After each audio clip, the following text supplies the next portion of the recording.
You're on. Alright, so I used a dolly that rolls down and lays flat, just so that I can keep it at the right height and still be able to wiggle it around a little. I ended up taking mine out full of gas, and so it was really heavy, so this was just the right height to be able to not put any strain on the hoses or these little delicate plastic pieces as you drop that weight.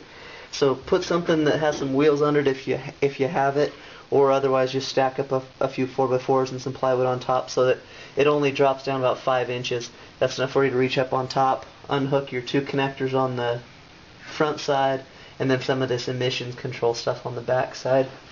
So I'll get this back in place and then I'll show you the final bolt up.